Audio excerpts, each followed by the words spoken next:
Hello my dear students, welcome back to our YouTube channel. क्या आपने ये कभी सोचा है कि जब बारिश होता है तो वो धरती पे गिरता है तो उतना बड़ा इम्पैक्ट कुछ नहीं करता है, लेकिन जब कोई मीटियोर्स या उल्का पिंड धरती पे गिरता है तो वो एक बहुत बड़ा गड्ढा कर देता है। क्या आपने ये सोचा है कभी कि इतना बड़ा लकड़ी का टुकड़ा जब पानी के ऊपर तैर जाता है तो एक छोटा सा गिट्टी या ढेला कहो तो वो पानी के अंदर क्यों चला जाता है? क्या आपने ये कभी सोचा है कि एक आदमी जो तैरने नहीं जानता है वो पानी के अंदर डूब जाता है, लेकिन इतना बड़ा व्हेल मछली जो कि काफी टन भारी होता है फिर भी वो पानी के सतह पर इतना आसानी से तैर जाता है। आइए चलिए जानते हैं इन्हीं चीजों के बारे में इस वीडियो के जरिए से कि आखिर इन चीजों के पीछे कौन सा फिजिक्स का लॉजिक है। चैनल पे न्यू हो तो चैनल को सब्सक्राइब कर लेना और वीडियो को लाइक जरूर कर। आज का टॉपिक जो हम लोग डिस्कस करने वाले हैं वो है मास, वॉल्यूम और डेंसिटी के बारे में। तो जल्दी से जान जाते हैं हम लोग कि इस टॉपिक में हम लोग क्या क्या पढ़ने वाले हैं। जो बेसिक कंसेप्ट है हमारा वो है मास और उसके यूनिट्स के बारे में हम लोग जानेंगे, वॉल्यूम और उसके यूनिट्स के बारे में जानेंगे, डेंसिटी और उसके यूनिट्स के बारे में जानेंगे, फिर डेंसिटी का एक और पार्ट है जिसको हम लोग कहते हैं रिलेटिव डेंसिटी, उसके बारे में जानेंगे। फिर हम लोग जानेंगे प्रिंसिपल ऑफ फ्लोटेशन और एप्लीकेशन ऑफ फ्लोटेशन के बारे में जानेंगे, जो कि हमारा जुड़ा हुआ है एक्चुअल रियल वर्ल्ड से। ठीक है, तो बिना देरी करते हुए टॉपिक को शुरू करते हैं। तो पहला टॉपिक आपका आ रहा है आपके स्क्रीन पे, क्या दिया हुआ है? मास। मास क्या होता है? Mass the total amount of matter contain in an object is called its mass. ठीक है, जैसे कि प्रीवियस वीडियो में मैंने आपको बताया था, जैसे एक पेन है, इस पेन के अंदर छोटा छोटा बहुत सारा मॉलिक्यूल्स है, तो ये मॉलिक्यूल्स, हर एक मॉलिक्यूल्स का अपना एक मास होता है, एक वेट होता है, एक वजन होता है। ठीक है, तो टोटल अमाउंट ऑफ जितना भी मॉलिक्यूल्स इसके अंदर है उसके वजह से इस पेन का कुछ ना कुछ मास बन रहा है, उसका वेट बन रहा है, कुछ वजन बन रहा है। उसी को हम लोग क्या कहते हैं फिजिक्स के टर्म में? मास कहते हैं। ठीक है, तो इसका ऐसा यूनिट आप जैसे देख सकते हो क्या होता है? किलोग्राम। और सीजीएस यूनिट क्या होता है? ग्राम। और इसको डिनोट किया जाता है स्मॉल एम से। अगर इसको बाय फॉर्मूला अगर हम लोग निकालना चाहें कि किसी भी ऑब्जेक्ट का क्या मास होता है तो होता है mass is equals to density into volume. और अगर इसका यूनिट यानी कि ऐसा यूनिट और सीजीएस यूनिट को कंपेयर किया जाए तो 1 kg में 1000 ग्राम, सभी को यह बात जानते हो, लेकिन 1 ग्राम में कितना केजी होता है? तो 1/1000 केजी होता है। तो ये आपका बेसिक कंसेप्ट है मास के बारे में। चलिए नेक्स्ट है आपका volume and its unit. Volume क्या होता है? The total space occupied by any object in a given surrounding is called its volume. और उसका ऐसा यूनिट क्या होता है? Cubic metre. ठीक है, और सीजीएस यूनिट हो जाता है सेंटीमीटर क्यूब, और इसको डिनोट किया जाता है कैपिटल वी से। जैसे कि आप लोग के प्रीवियस वीडियो में मैंने आपको बताया था, जैसे ये बुक है और ये रिमोट है, राइट। अब ये बुक के ऊपर कुछ अच्छा खासा स्पेस है और ये रिमोट भी एक अच्छा खासा स्पेस ऑक्यूपाई करता है। तो जैसे ही हम इस बुक के ऊपर ये रिमोट रखते हैं तो इस बुक का एक पार्ट ऑफ स्पेस कौन ऑक्यूपाई कर रहा है? तो ये रिमोट कर रहा है। तो इस रिमोट का एक पर्टिकुलर वॉल्यूम होता है। ठीक है, तो जैसे कि आप लोग देख सकते हो ये रिमोट मोटा मोटी एक अप्रॉक्स में समझो तो ये एक क्यूबॉइडल शेप का है। ठीक है, तो यहाँ पर आपका सारा जो सॉलिड फिगर्स है उसका यहाँ पे फॉर्मूला लिखा हुआ है कि किस तरीके से तुम उसका वॉल्यूम निकाल सकते हो। जैसे क्यूब का साइड इंटू साइड होता है, क्यूबॉइड का length into breadth into height होता है, सिलेंडर का πr² होता है, कोन का 1/3 πr², स्फीयर का 4/3 πr², और हेमिस्फीयर का 2/3 πr²। और अगर बाय चांस जो सॉलिड फिगर को तुम आइडेंटिफाई नहीं कर पा रहे हो कि कौन सा शेप वो है, तो उसके लिए उसका वॉल्यूम निकालने के लिए क्या करना पड़ेगा? सिंपली उसमें क्या करेंगे हम लोग? एक रस्सी बांध देंगे। रस्सी बांध करके एक कोई भी वेसल ले लेंगे जिससे कि पानी हम लोग मेजर कर सकें। अब उस वेसल के अंदर क्या करेंगे? जैसे मान लो यहाँ पे एक छोटा सा ग्लास है, ठीक है। अब इस ग्लास में मान लो इसका वॉल्यूम हमको निकालना है। क्या करेंगे? इसमें पानी पूरा भर देंगे हम, ठीक है ना। पानी भरने के बाद इस ऑब्जेक्ट को इसके अंदर डाल देंगे। अब इनिशियल में जो इसका लेवल होगा पानी का उसको हम लोग मार्क कर लेंगे। अब इसको डालने के बाद जो rise in the water level होगा फिर उसको मार्क कर लेंगे और दोनों को क्या करेंगे? ओरिजिनल को माइनस कर लेंगे। किससे? जो राइज मेरा हो रहा है। तो एक्चुअल जो डिफरेंस आएगा वही इसका क्या हो जाएगा? वॉल्यूम हो जाएगा। तो इस तरीके से हम लोग वो सारे ऑब्जेक्ट का वॉल्यूम निकालते हैं जिसका कि शेप को हम लोग आइडेंटिफाई नहीं कर सकते। मोरओवर जिसका हम लोग जान रहे हैं तो उसके लिए हम लोग एक फॉर्मूला भी यूज कर सकते हैं। जैसे वॉल्यूम क्या होता है? Mass divided by density. ठीक है, अगर तुमको डेंसिटी पता है ऑब्जेक्ट का, अगर ऑब्जेक्ट का मास पता है तो इजीली तुम by formula volume is equals to mass by density से तुम उसका वॉल्यूम निकाल सकते हो। ठीक है, मोरओवर यहाँ पर तुम्हारा एसआई और सीजीएस यूनिट का रिलेशनशिप दिया हुआ है। जैसे यहाँ पे लिखा हुआ है तुम्हारा 1 मीटर क्यूब बराबर 10⁶ सेंटीमीटर क्यूब होता है, और 1 सेंटीमीटर क्यूब में 10⁻⁻⁶ मीटर क्यूब होता है। अगर इसका माइनस हटाना है तो 1/10⁶ मीटर क्यूब ले लेना है। ठीक है, that's it about volume. Next the main term of this chapter या कह लो टॉपिक, तो वो क्या है, डेंसिटी। डेंसिटी का एकदम शॉर्ट एंड स्वीट सा डेफिनेशन है, mass per unit volume of any object या any substance is called its density. और उसका ऐसा unit kilogram per metre cube होता है। इस तरीके से हम लोग सिंबॉलिकली लिखते हैं केजी पर मीटर क्यूब। और सीजीएस यूनिट इसका क्या होता है, ग्राम पर सेंटीमीटर क्यूब, जिसका कि हम लोग सिंबॉलिकली लिखते हैं ग्राम पर सेंटीमीटर क्यूब। क्लियर है? और इसको डिनोट करते हैं स्मॉल डी से। ठीक है, और इसका फॉर्मूला क्या हो जाता है, density is equals to mass by volume, जो कि एकदम मेन फॉर्मूला है, जिससे कि आपका बहुत सारा न्यूमेरिकल्स का क्वेश्चन सॉल्व हो सकता है। और इसका अगर रिलेशनशिप देखा जाए तो 1 केजी पर मीटर क्यूब जो कि आपका ऐसा यूनिट है, वो हो जाता है 10⁻³ ग्राम पर सेंटीमीटर क्यूब। और अगर सीजीएस यूनिट से ऐसा यूनिट जाना है तो 1 ग्राम पर centimetre cube is simply is equal to 1000 KG पर मीटर क्यूब। ठीक है, तो ये है आपका डेंसिटी के बारे में। ठीक है, तो जानते हैं अब हम लोग next topic, that is relative density. Relative density क्या होता है, ratio of density of any substance, ratio of density of any substance. ठीक है, कोई भी सब्सटेंस है उसका आपको रिलेटिव डेंसिटी निकालना है। सिंपली क्या करेंगे, उसको डेंसिटी ऑफ वाटर के साथ डिवाइड कर देंगे। जैसे यहाँ पे आपका आरडी से हम लोग रिलेटिव डेंसिटी को डिनोट करते हैं, density of substance divided by density of water. अगर आपको डेंसिटी ऑफ वाटर नहीं पता है तो आप लोग को यहाँ पे मैं लिख दिया हूं पॉइंट्स टू बी नोटेड में, कि डेंसिटी ऑफ वाटर अगर आपको एसआई में लेना है तो 1000 केजी पर मीटर क्यूब होगा, और अगर सीजीएस में लेना है तो 1 ग्राम पर सेंटीमीटर क्यूब होगा। Is that clear? चलिए, तो ये है आपका रिलेटिव डेंसिटी और डेंसिटी के बारे में थ्योरी। तो ये सारा थ्योरी मैं इसलिए बता रहा हूं क्योंकि जो सारा टॉपिक्स मैंने आपको स्टार्टिंग में बताया वो इससे रिलेटेड है। तो जब तक हम लोग को कंसेप्ट नहीं क्लियर होगा तब तक हम लोग रियलिस्टिक लाइफ में वो सारा चीज को समझ नहीं पाते। ठीक है, तो उसको समझने से पहले ये समझना बहुत जरूरी चीज है। नेक्स्ट है आपका principle of flotation. Principle of flotation क्या कहता है कि weight of when body is completely और partially immersed in a liquid. जब कोई बॉडी जो है, मान लो ये ग्लास है, इसमें पानी है, ठीक है, और मैंने इसके अंदर ये ऑब्जेक्ट को डिप कर दिया, तो दो तरीका हो सकता है, दो चीज हो सकता है, या फिर ये पूरी तरीके से जो ऑब्जेक्ट है ये पानी के अंदर चला जाएगा, या नहीं तो फिर क्या होगा, ये सतह पर तैरेगा, है कि नहीं।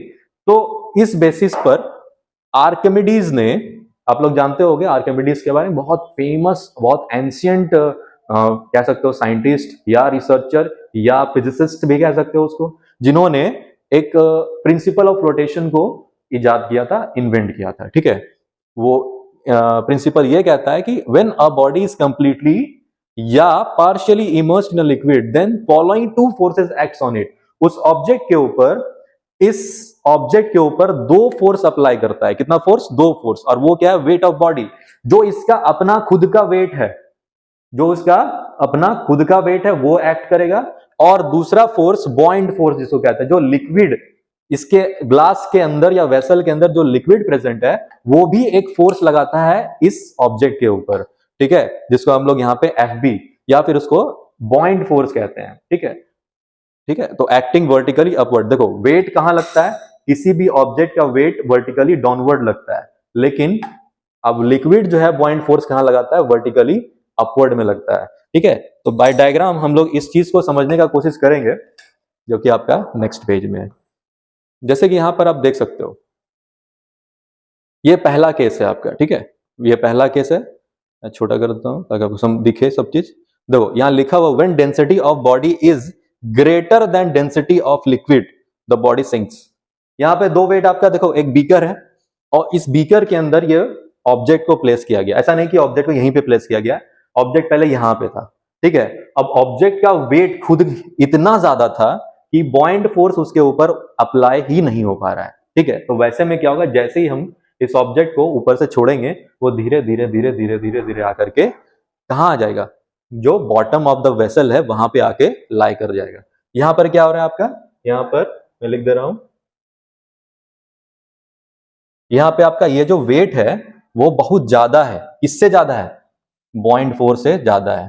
तो ऐसे में क्या हो रहा है, वेट जब ज्यादा है तो बॉडी सिंक करेगा।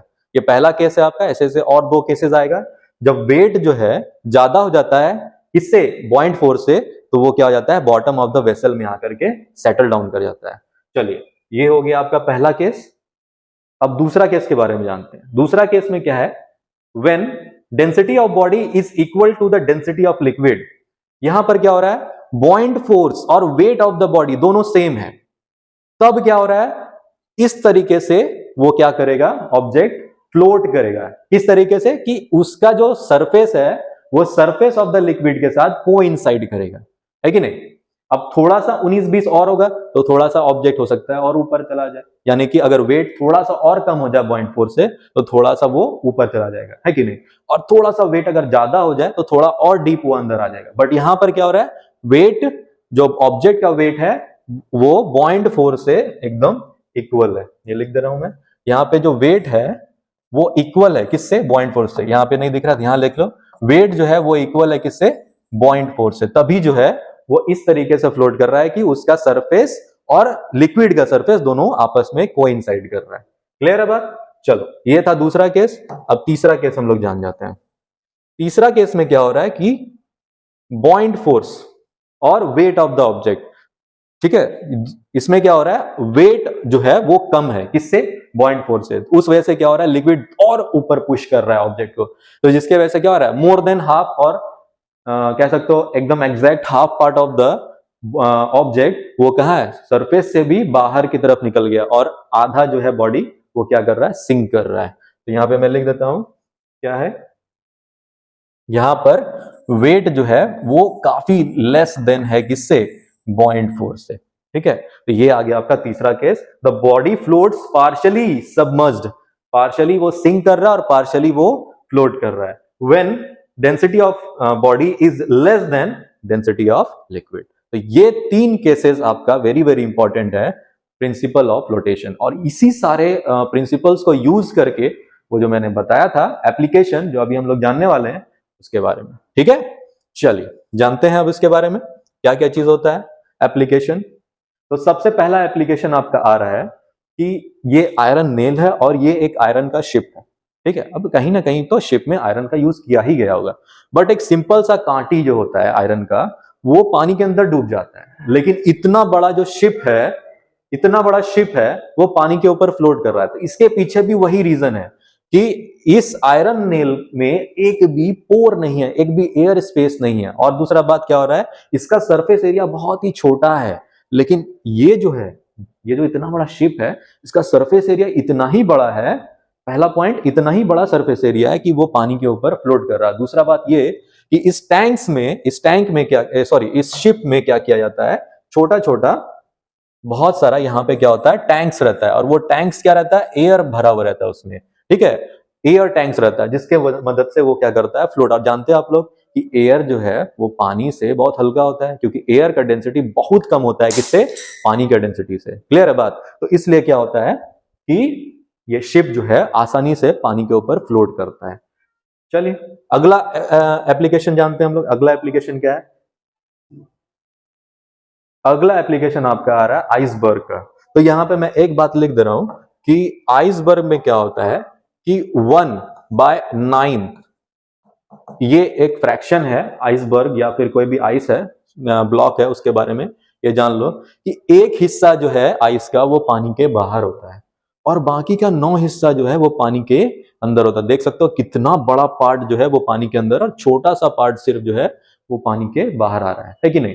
तो ये भी क्यों हो रहा है, क्योंकि डेंसिटी जो है आइस का वो काफी लेस देन है इससे, वाटर से। इसीलिए क्या होता है कि ये पार्शियली क्या है, पार्शियली सबमर्ज्ड है और partially up in the surface, out of the surface है, ठीक है। इसका कंसेप्ट आपका, इसका रीजन यही है कि डेंसिटी क्या है, काफी कम होता है आइस का किससे, पानी से, जिसके वजह से वो पानी से काफी ज्यादा बाहर होता है।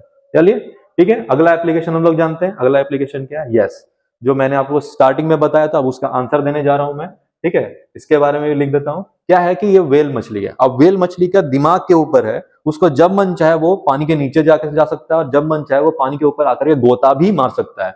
इसके पीछे रहस्य क्या है, इसके पीछे साइंस क्या है कि ये व्हेल मछली के ये बॉटम ऑफ द बॉडी में काफी बड़ा बड़ा क्या रहता है, एयर बैग्स रहता है, कह सकते हो हवा वाला स्टमक रहता है, जिसको हम लोग कहते हैं ब्लैडर, सो कहते हैं स्विम ब्लैडर।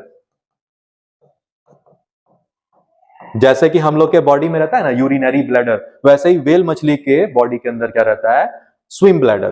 तो इसमें जब चाहे वो हवा भर सकता है और जब चाहे उससे हवा को बाहर निकाल देता है। तो जब इसको सतह पर आना रहता है तो उसमें हवा भर लेता है वो, और वो आसानी से सतह पर आ जाता है, यानी सरफेस ऑफ द वाटर पे आ जाता है। और जब कभी इसको नीचे जाना रहता है तो उससे हवा को एग्जिट कर देता है। देखोगे जब उसको गोता मारना रहता है तो एक लार्ज अमाउंट ऑफ एयर जो है वो हवा में छोड़ता है, जिसके साथ बहुत बड़ा एक कह सकते हो फाउंटेन टाइप का निकलता है ना।